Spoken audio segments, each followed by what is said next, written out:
Bom dia! Oi, gente, tudo bem? Ó, tô aqui tomando meu café. Hoje é quinta-feira de manhã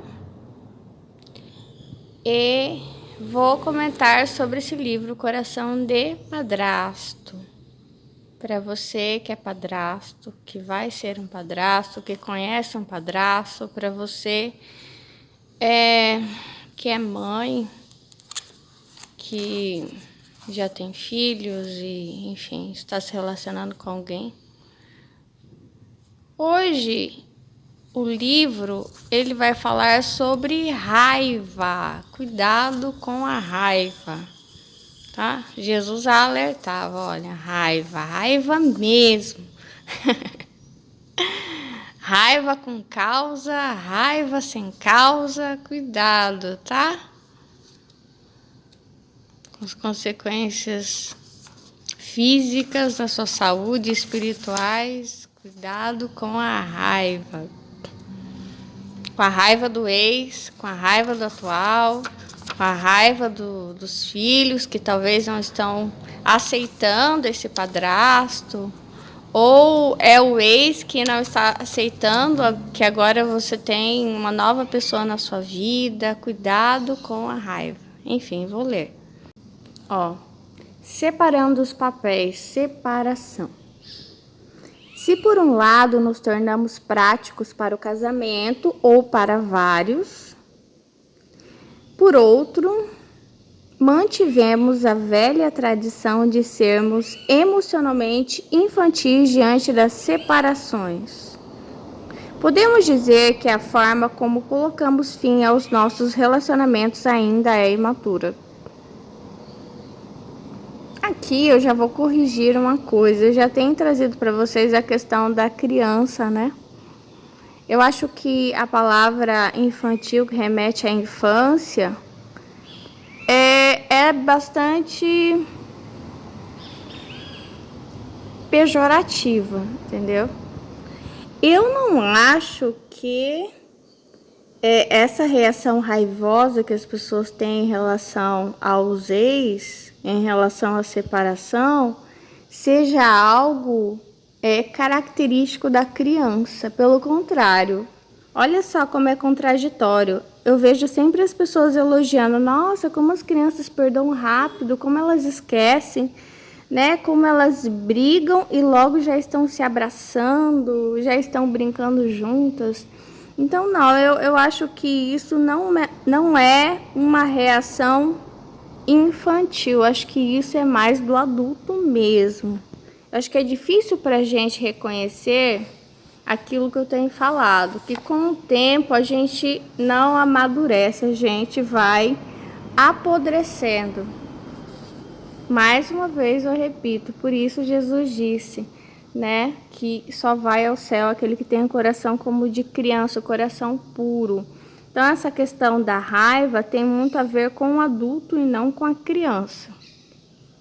A criança é leve, o adulto ele é pesado, ele guarda mágoas, ele mente, ele esconde, ele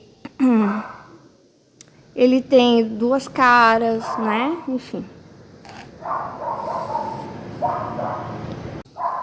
Aliás, eu estava lembrando muito do meu pai e da minha mãe.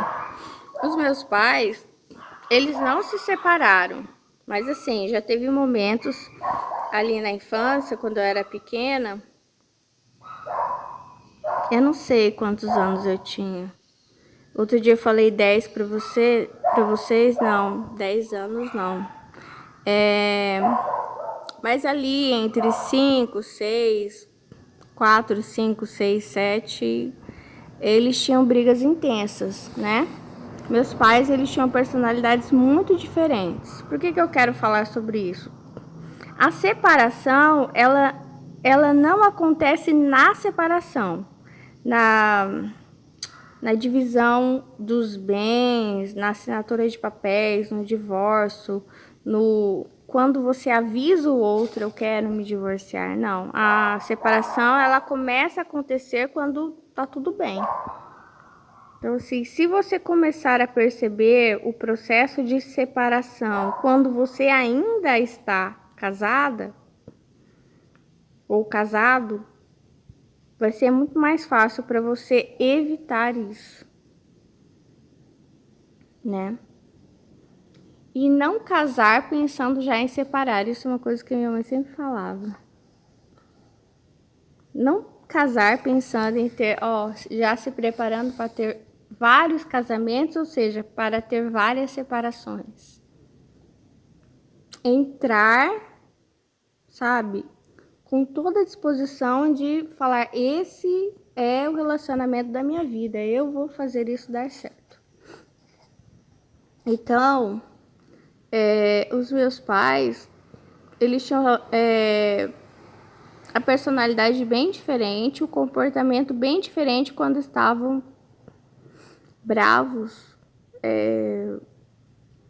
com raiva um do outro, sabe? Chateados. Isso, chateados e com raiva, né? Hoje eu vou falar da raiva. A minha mãe, ela era bem explosiva. O meu pai, não, ele era manso.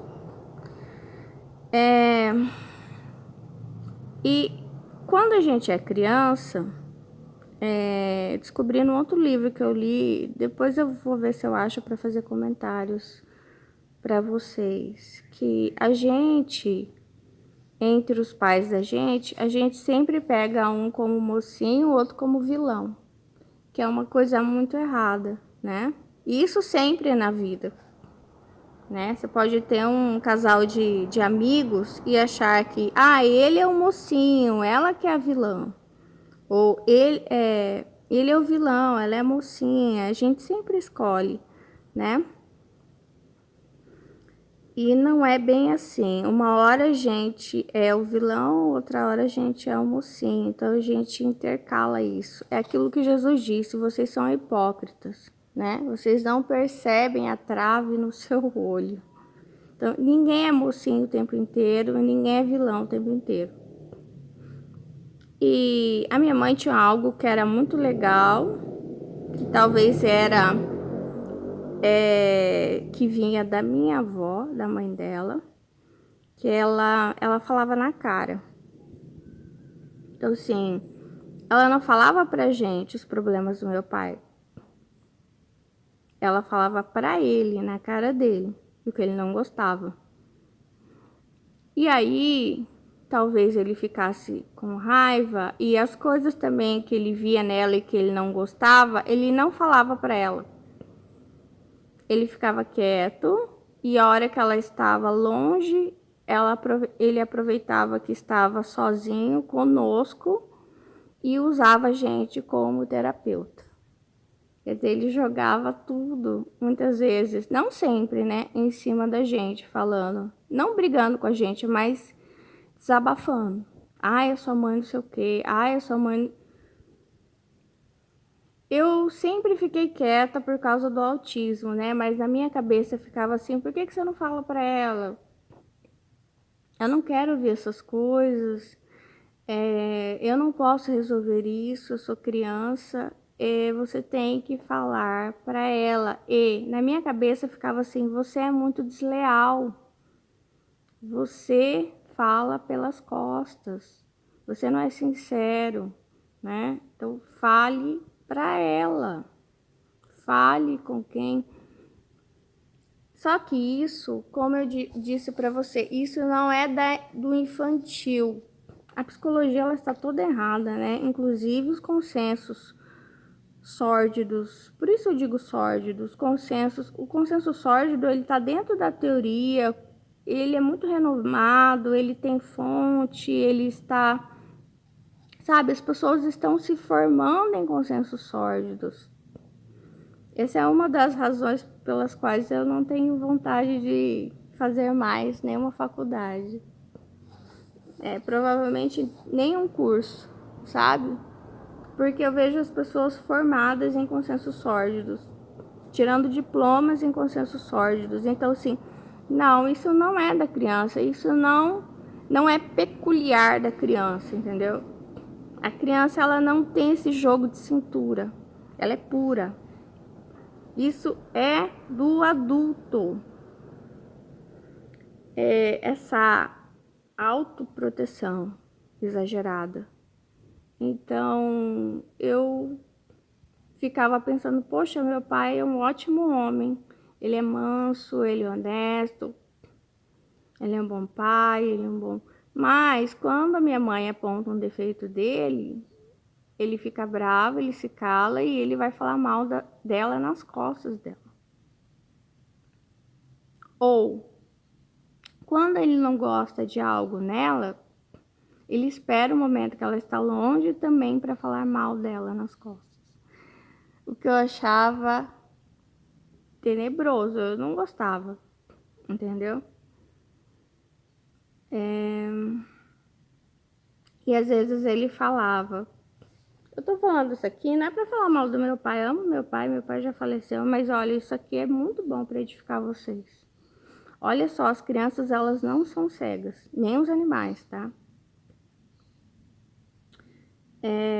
Às vezes ele falava que ia esperar a gente crescer para se separar dela. Às vezes não, ele falava sempre isso. Ai, que estava casado com a minha mãe por causa da gente. Não era porque se fosse só ele e ela, ele já teria separado. O que era uma mentira. Quem conheceu meu pai sabe que ele era completamente apaixonado pela minha mãe. Ele era bobo por ela. Quer dizer, ela não estava grávida quando casou com ele.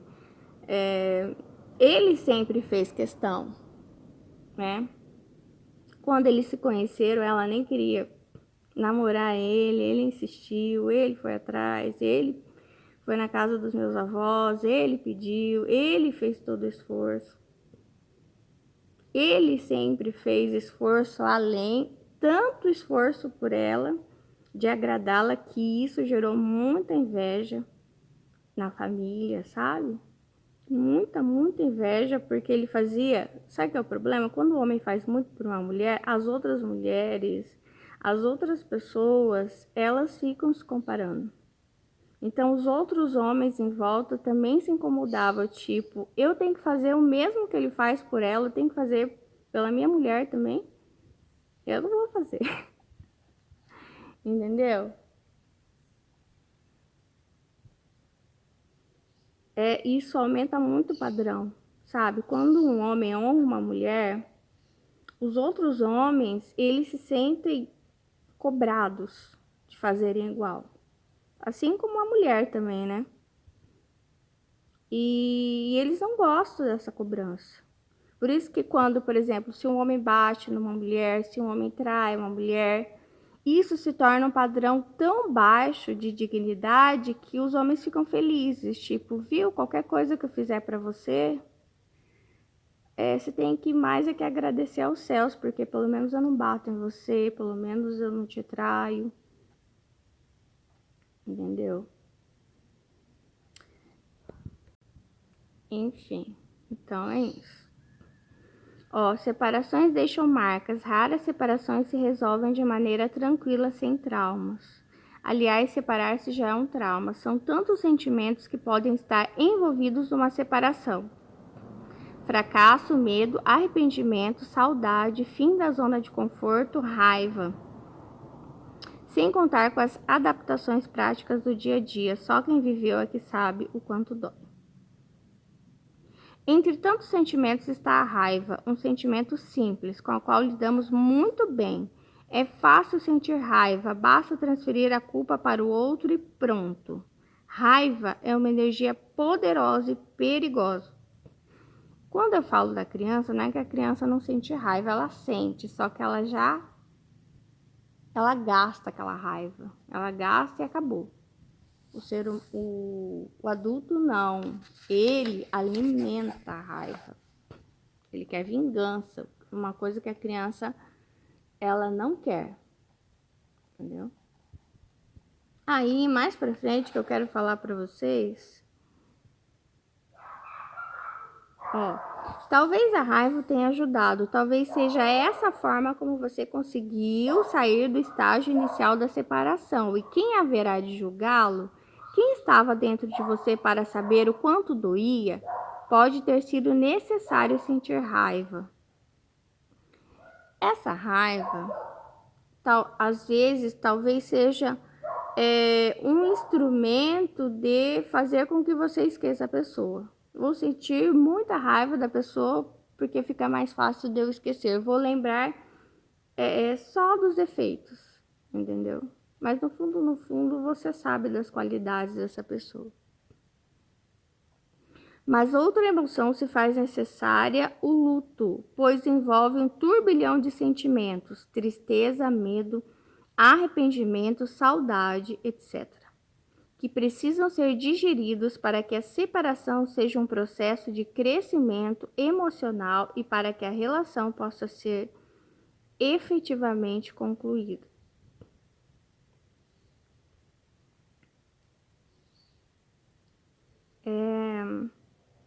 Eu acho que se as pessoas soubessem lidar melhor com a raiva, conversar, muitos casamentos não seriam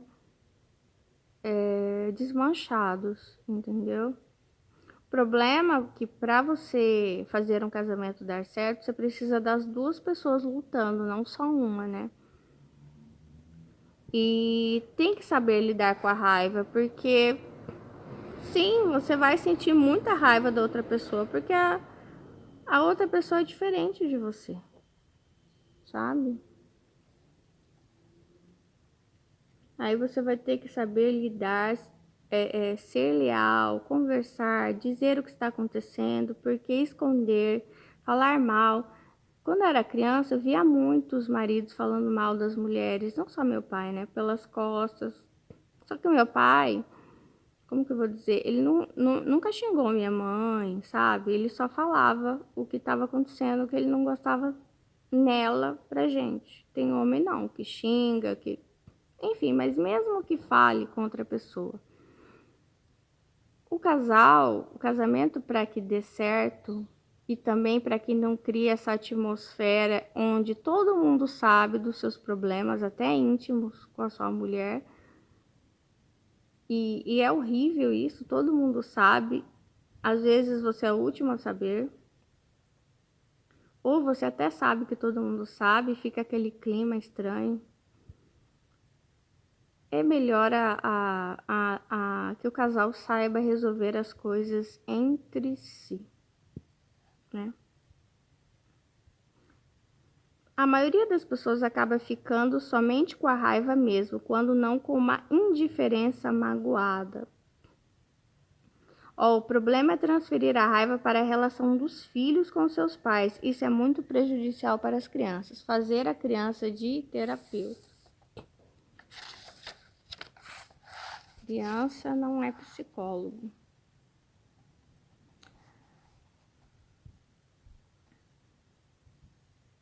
E é bom que você, enquanto você tiver com muita raiva de um ex, não é bom você se relacionar de novo com outra pessoa, sabe? Porque isso é um apego. Você pode até contar as coisas, mas você vê que com o tempo as coisas vão ficar até leves e engraçadas, não vai doer mais. Porque a raiva é dor, é um sintoma de dor.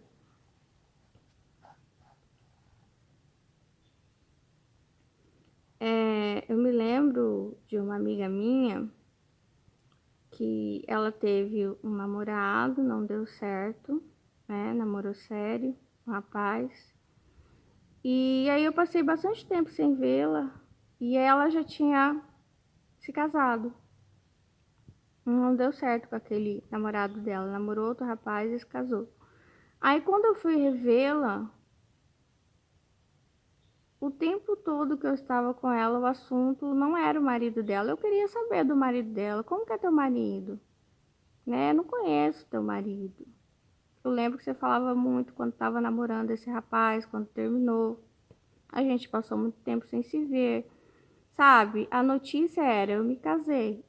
Então, obviamente, eu achei que quando a gente se visse, ela ia me falar tudo sobre, como é estar casada, porque eu não sei, eu sou solteira, então me conte como é estar casada, como é casar, como é a noite de núpcias, né? Não, noite de núpcias, sem os detalhes, né? Mas como que é a emoção, né? Da lua de mel, enfim, de tudo aquilo, né? Como é o temperamento do seu esposo? É tudo aquilo que você esperava? Quais os... E não, o assunto era o ex. Ai, meu ex tá fazendo isso. Ai, meu ex tá fazendo aquilo. Ai, eu fiquei assim. Só que por causa do autismo, como eu sempre digo, eu acabo não externando o que eu tô pensando. Mas a minha pergunta interna era assim: e o seu marido? Você não vai falar do seu marido? Só vai falar do ex. Ai, então assim, não. Espere. Enquanto tiver raiva, assim, sentimentos muito fortes de aversão, sabe? De raiva, sentimentos explosivos, é porque você não cortou os laços ainda. Porque quando os laços forem cortados, como dizem, né? Não cheira nem fede. Não, você não vai ter sentimento algum, né? Não vai ficar pensando nisso. Pelo contrário, você vai ficar pensando nessa pessoa que está aí para ser o padrasto, enfim, seus filhos, ou para ser a madrasta, enfim. Aí, para terminar, vou ler aqui, ó. Vamos separar os papéis de forma bem didática. Marido e mulher, companheiro e companheira, namorado e namorada são as pessoas que escolhemos um dia para levar ao cinema, namorar, casar, etc. Já a mãe ou o pai dos meus filhos será a pessoa que terá vínculo eterno com os meus filhos, parte integrante da construção emocional da criança e, como tal, deve ser preservada. Essa pessoa será sagrada para o meu filho. Para o meu filho. Tem uma parte aqui bem interessante, onde ele fala sobre, não falar mal do ex para a criança. Eu comentei com uma conhecida minha que ela deveria elogiar o ex-marido na presença do filho. Você não precisa fazer tanto. Eu acho que se o seu ex não, enfim, não merece tantos elogios assim, fique na neutralidade, sabe? Na neutralidade. Que interessante aqui. Mãe, quando eu era criança, a avó falava mal do meu pai. E a senhora o defendia. Hoje eu vejo que a minha avó tinha razão. Por que a senhora protegia meu pai? E a minha amiga respondeu: eu não protegia seu pai, eu protegia você, filha. Nunca vi falar uma palavra que pudesse prejudicar o sentimento da filha em relação ao pai. Pelo contrário, eu já presenciei cobrando mais atenção da Maíra para com o Paulo.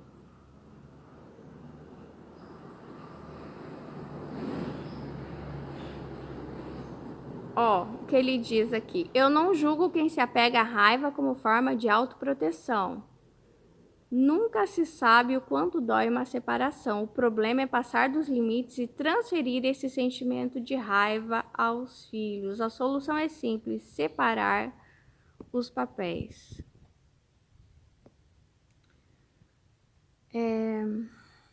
Aqui ele fala também para que a gente não destrua a imagem que o filho tem do pai e da mãe.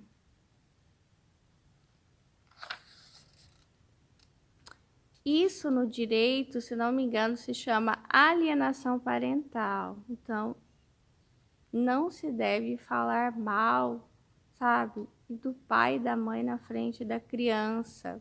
Manipular a criança para que não goste do pai, sabe, para que não goste da mãe. Pelo contrário, você não precisa gostar dos parentes do seu ex, sabe, do pai dessa criança, da mãe. Você tem que facilitar o acesso da criança ao pai e à mãe, aos parentes, porque a criança precisa, você precisou também do seu pai e da sua mãe. Não se deve negar à criança a oportunidade desses laços, sabe? Eu sempre faço questão de pensar na minha filha, não em mim, de facilitar o acesso. Só que às vezes é o contrário, vou falar a verdade. Não é assim, ai, eu que não deixo. Geralmente, de verdade, o que eu mais vejo, eles que não querem. Os pais não querem as crianças, depois que se separam da mulher. Os pais não querem, os parentes do pai não querem, sabe? Então, assim, o homem, quando se separa da mulher, ele se separa das crianças. E se esse homem não era casado com essa mulher, aí sim que separa mesmo. E os parentes também se separam, entendeu? Quem não se separa? A mãe. Dificilmente, mas tem mãe também. Acontece. E tome cuidado com isso. Aqui ele não tá falando nisso, não sei se vai falar lá na frente. Mas pode acontecer da mulher casar de novo e passar a ignorar o filho do outro casamento ou do outro relacionamento. Preferir a outra criança, entendeu? Tome cuidado com isso, sabe?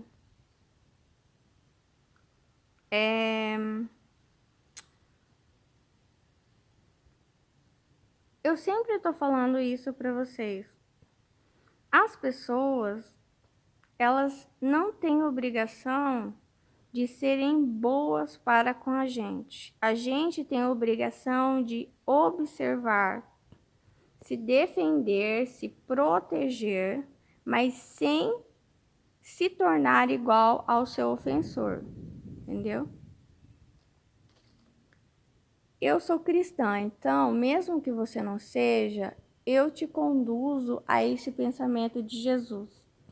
Perdoe os seus inimigos, faça bem aos seus inimigos, ainda mais se esse inimigo é o pai dos seus filhos, tá? Porque um dia seu filho vai ser pai, um dia sua filha vai ser mãe, e pode ser que as pessoas, aquilo que você não quer que façam para os seus filhos futuramente, né? Porque as pessoas não falam mal só do homem, né? Do ex, desse homem que abandonou, também falam mal da mulher.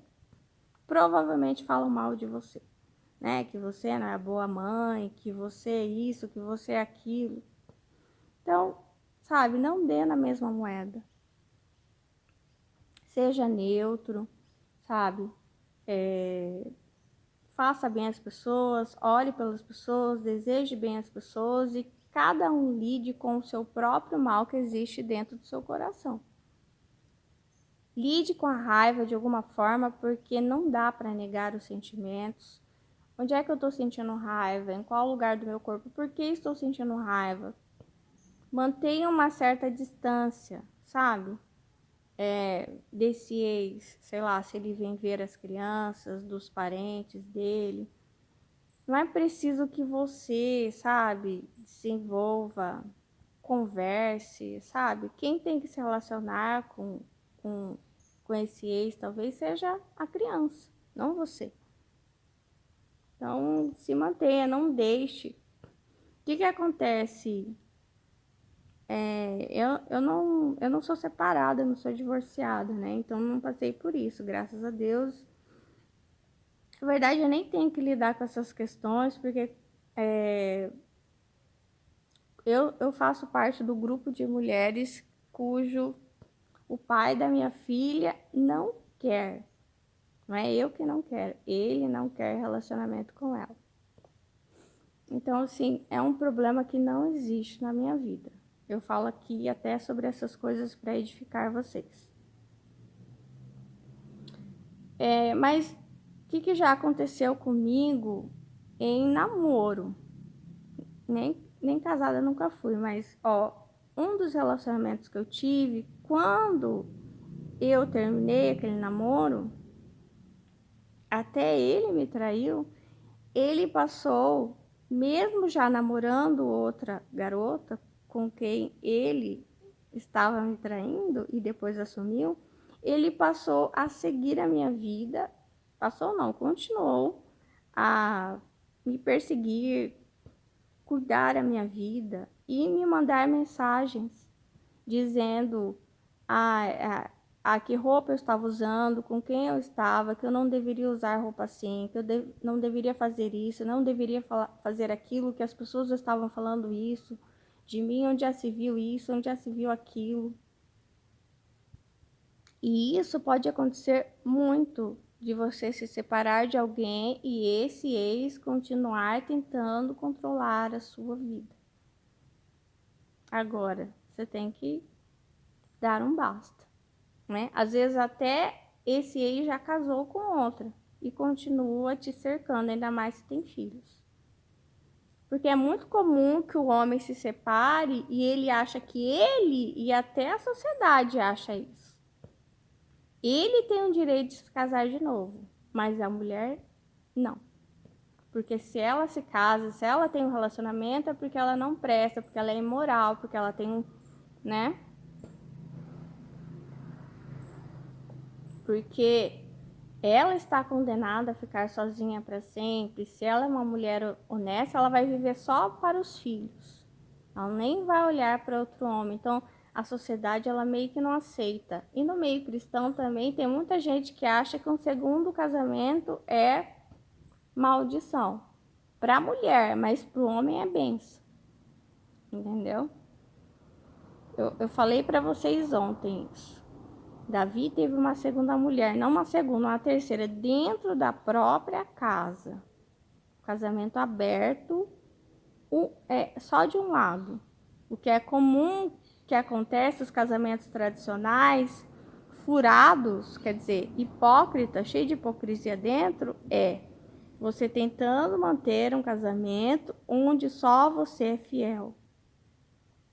É muito melhor você se divorciar de maneira honesta, se lavar de toda essa imundície e achar alguém que faça um casamento que dentro não é um pão bolorento. Minha mãe falava muito sobre isso, cuidado com o pão bolorento, bonito por fora e bolorento por dentro.